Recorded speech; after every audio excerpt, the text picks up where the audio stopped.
अभी आप लोगों ने यहाँ पर देखा कि जो इंडिया पाकिस्तान का मैच हुआ है उसमें सबसे ज़्यादा इंडिया की तरफ से जो रन बनाया था वो ऋषभ पंत ने बनाया था और काफ़ी अच्छी पारी, लगभग 47 रन के करीब की पारी उन्होंने खेली थी। ये पारी तो आप लोगों ने देखी, लेकिन शायद ऋषभ पंत के आपने उस हालात को नहीं देखा जिस हालात से अभी वो गुजर करके आए थे। जैसे अभी क्या होता है, आज मैं हमारा 3 मिलियन का जो है वो सब्सक्राइबर हो गया पूरा का पूरा रैंकर्स गुरुकुल यूट्यूब चैनल पे।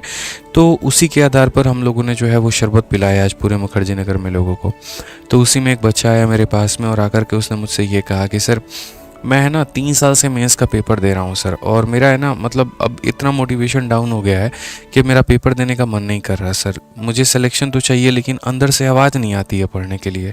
ठीक है, बैठा रहता हूँ, देखता हूँ लाइब्रेरी में लोग पढ़ रहे होते हैं, एक तरीके से देखता हूँ कि हाँ ठीक है, सब कुछ ना कुछ याद कर रहे हैं, कोई ना कोई किताब से क्वेश्चन की प्रैक्टिस कर रहे हैं, लेकिन मेरे अंदर इनर मोटिवेशन नहीं आता है। क्योंकि सर जब मैंने भी तैयारी शुरू की थी ना, तो मेरे अंदर जो उत्साह था, जो उमंग था, जो एनर्जी थी वो काफ़ी ज़्यादा थी। लेकिन अब जब 2-3 बार मेरा पेपर नहीं हुआ है तो वहाँ पर हम जा कर के एकदम स्थिर हो गए, एकदम शांत हो गए हैं। ठीक है, तो सर हम कैसे करें यहाँ पर? तभी मैंने उस लड़के को यहाँ पर ये बात बताया कि भाई देखो, तुम्हें ज़्यादा तो नहीं बोलूँगा, बस इतना बोलूँगा कि देखो अभी तुमने जीवन में क्या प्राप्त किया है। तो बोला सर कुछ भी नहीं। मैंने कहा ऋषभ पंत को देखो उसने क्या प्राप्त किया था। तो सर बहुत कुछ। तो वही बात है कि जब एक ऋषभ पंत जैसा प्लेयर जो जीवन में नाम, पैसा, धन, दौलत, शोहरत सब कुछ कमा चुका था, उसके बाद में उसका कार एक्सीडेंट होता है। कार एक्सीडेंट होने के बाद में डॉक्टर उसको ये कहता है कि अगर सिचुएशन गंभीर रही तो आपका हम पैर काट के भी निकाल देंगे। अब सोचो वैसी स्थिति से मानसिक रूप से वो इंसान कितना ज़्यादा जो है वो परेशान होगा। उसकी गाड़ी की स्थिति देख करके यहाँ बीसीसीआई के एक से एक बड़े लोगों ने ये बोल दिया था कि शायद ये दोबारा जीवन में कभी क्रिकेट नहीं खेल पाएंगे। ठीक है, डॉक्टर ने ये कह दिया कि 30 महीने का मतलब 2.5 साल तो सिर्फ और सिर्फ आपको रिकवरी होने में लग जाएगा, और उसके बाद में भी आप ग्राउंड पे नहीं उतर पाएंगे। क्योंकि अगर उतर गए और उसके बाद में आपके बॉडी के साथ में कुछ भी हुआ तो वो हमारी जिम्मेदारी नहीं होगी।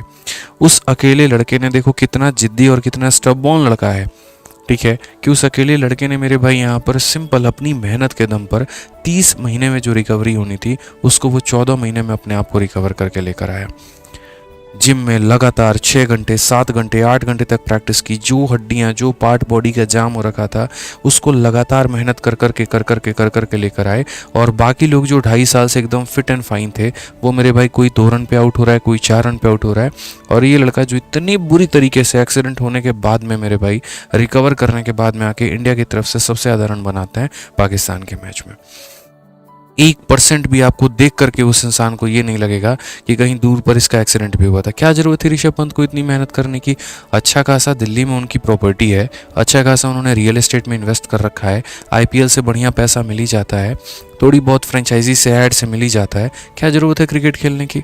इंपॉर्टेंट क्रिकेट नहीं ना है मेरे भाई, इंपॉर्टेंट उसका जीवन दिखता है, उसका फ्यूचर दिखता है वहाँ पे। ठीक है ना। काफ़ी सारे लोग ऐसे होते हैं जो अपने ऊपर में ध्यान नहीं देते, फिटनेस पे ध्यान नहीं देते, बाकी चीज़ों पर ध्यान नहीं देते हैं। ठीक है, चल रहा है, चलने दो। लेकिन काफ़ी ऐसे लोग होते हैं ना जिनको चलना ही तो पसंद नहीं है, उनको और बेहतर करना है, और बेहतर करना है, और बेहतर करना है ज़िंदगी में। जब तक वो अपने एम को हासिल नहीं कर लेते ना, तब तक वो रुकते नहीं हैं। एक ऑलरेडी स्टार बना हुआ इंसान अगर चाहता तो लोगों की सिंपैथी देख करके कि हाँ हाँ ये बेचारा जो है बीमार है, इसको छोड़ दो, हम समझ सकते हैं, तुम नहीं खेल सकते हो। किस व्यक्ति ने उसको रोकने की कोशिश नहीं की होगी? उसके माँ बाप ने, उसके पेरेंट्स ने, उसके घर वालों ने, ठीक है, उसके कोच ने, हर किसी ने, उसके डॉक्टर ने, हर किसी ने उसको रोका होगा, तुम क्रिकेट मत खेलो, तुम्हें नुकसान करेगा। और वो इंसान जस्ट पूरी दुनिया को अकेले छोड़ करके ये बोल रहा है मैं खेलूँगा भाई, मेरे खेलना है। तो बड़े बड़े लोग हैं ना, आप ये देख लेते हो कि विराट कोहली इतने बड़े बन गए, लेकिन कोई ये नहीं जानता है कि एक तरफ विराट कोहली के पिता की देहांत हो गई थी, दूसरी तरफ जो है बंदा ग्राउंड पर क्रिकेट खेल रहा था क्योंकि उसके पिता का कहना था चाहे कुछ भी हो जाए तुम अपने सपने को पूरा करना। जिस दिन तुम्हारा सपना पूरा हुआ समझ लो उस दिन जो है मेरे कलेजे को ज़्यादा ठंडक पहुँचेगी।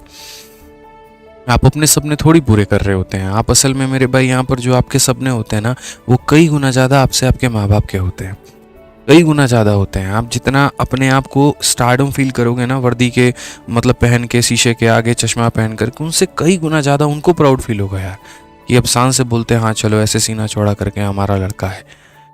तो ये चीज़ें हैं। अब इसमें आप लोग जो है, कभी आप लोग गर्मी का बहाना दे देते हो, कभी आप लोग आईपीएल का बहाना दे देते हो, कभी आप लोग कोई और चीज़ का बहाना दे देते हो। तो बहाने जो है वो तो जीवन भर चलते रहेंगे। ठीक है। अब उसमें मेरे भाई आप देख लो ना, आप अपने आप को बेहतर कैसे कर सकते हो। अभी एक लाइब्रेरी में था, 3 घंटे तक लाइट कट गई, देख रहे हैं सारे लोग जा करके बाहर पंचायत कर रहे हैं, बातें कर रहे हैं, घूम रहे हैं, और वहीं पर एक लड़का चुपचाप जा करके कोने में जो है अपना देख रहे थे, थोड़ा बहुत वहाँ लाइट आ रहा था, वो पढ़ाई कर रहा था। दूसरा लड़का जा करके उसके बगल में जो है मोबाइल में क्विज लगा रहा था। तो ये आपके ऊपर में मतलब डिपेंड करता है कि आप अपने समय का इस्तेमाल किस तरीके से करते हैं। ठीक है। काफ़ी ऐसे बच्चे हैं रूम के बगल में ही लाइब्रेरी ले लेते हैं, ठीक है, और बीच में 1 घंटे के गैप के लिए रूम पर आएंगे और आकर के सीधा 2 घंटा 3 घंटा सो जाएंगे। 1 बजे खाना खाने आए थे रूम पे और 4 बजे वापस लाइब्रेरी में जा रहे हैं। क्यों? आधे घंटे सोने आए थे, 3 घंटे सो गए। अब ये कोई बात थोड़ी होती है यार। सोने का किसका मन नहीं करता है? क्या मेरा मन नहीं करता है दोपहरी में सोने का? हम भी तो चाहे तो क्लास बंद करके सो जाएं।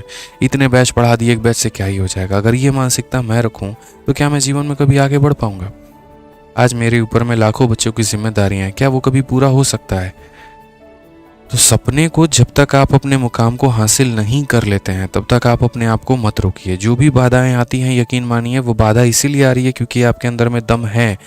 ठीक है ना? कहते हैं ना, भगवान मुश्किल भी उसी को देता है जिसके अंदर में उनको विश्वास होता है कि ये इस मुश्किल को पार कर लेगा, ये इस पड़ाव को पार कर लेगा। और जो लोग पार करते हैं इतिहास में, वही नाम लेकर के उन्हीं का नाम लिया जाता है भाई, उन्हीं का जो है एकदम स्वर्णिम अक्षरों में उनका नाम लिया जाता है, वही कीर्तिमान हासिल करते हैं। तो अपने आप को वैसा बनाओ यार। ठीक है। कहते हैं ना कि शांत समंदर में तो नौका कोई भी चला लेगा, मज़ा तो तब आता है जब तूफान हो और उसमें ये बोलो कि हम पार करके दिखाएंगे। तो वैसे बनो यार। यहाँ पे शांत जल पे क्यों चला रहे हो अपनी नाव को? हर चीज़ आप लोग कर सकते हैं, बस थोड़ा सा अपने आप में डिसिप्लिन लेकर के चलो, थोड़ा सा आप लोग अपने आप में पेशेंस लेकर के चलो, थोड़ा सही गाइडेंस, सही स्ट्रेटजी लेकर के चलो, सब कुछ पूरा हो सकता है। ठीक है। ध्यान रखो मेरे भाई इस बात का।